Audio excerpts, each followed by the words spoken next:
মিলাদুন নবী পালন করছেন, ঝান্ডা লাগাচ্ছেন, জুলুস করছেন। নবী করেছেন কি, সাহাবী করেছেন কি? একটা নয়, দুটা নয়, 1,00,000টা দেখাবো যেগুলো নবীও করেনি, সাহাবীও করেনি, ওয়াহাবী করছে।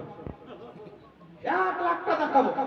পাক্কি মসজিদ নবীর যুগে ছিল না, সাহাবীর যুগে ছিল না, এই হারামখোর পাক্কা মসজিদ তৈরি করে।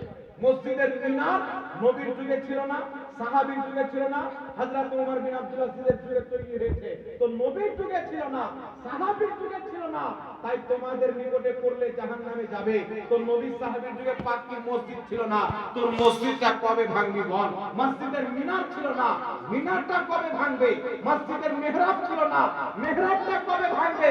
আর নবী সাহাবীর যুগে বুখারী ছিল না, মুসলিম ছিল না, তিরমিজি ছিল না, কোন হাদিসের কিতাব ছিল না। তাহলে কি হাদিসের কিতাবও মানা যাবে না? এই জন্য পৃথিবীর মুসলমান যেখানে জ্ঞান থাকে ওয়াহাবি থাকে না, ওয়াহাবি থাকলে জ্ঞান থাকে। এদের প্রেমে গোবর ভরা থাকে। তবে আমি আপনাকে নিয়ে যাই নবীর দরবারে। রাসূলুল্লাহর দরবারে যাওয়ার পূর্বে কুরআন থেকে দলিল দেব, শুনেন। মিলাদুন নবীর জিকির করা, আলোচনা করা আল্লাহর সুন্নাত। মিলাদুন নবীর মাহফিল করা নবীর সুন্নাত। মিছিল বের করা সাহাবা এবং নবীর সুন্নাত। এর প্রত্যেকটার দলিল কুরআন এবং সহিহ হাদিস থেকে। আলহামদুলিল্লাহ, একটাও জাল হাদিস পেশ করব না। আর যেইগুলো হাদিস পেশ করছি কিয়ামতের সকাল পর্যন্ত কোনো মাইলাল জয়ী বা জাল প্রমাণ করতে পারবে না।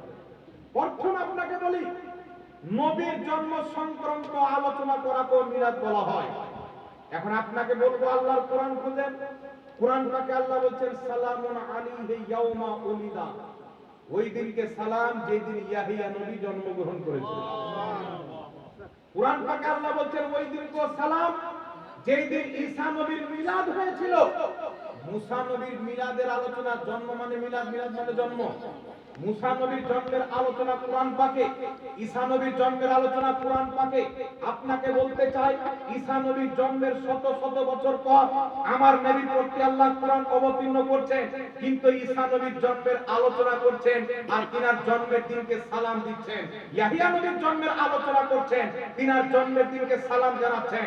এই পৃথিবীর মুসলমান একাধিক নবীর জন্মের আলোচনা আল্লাহ কোরআন পাকে করেছেন, তাদের জন্ম দিবসকে সালাম জানিয়েছেন।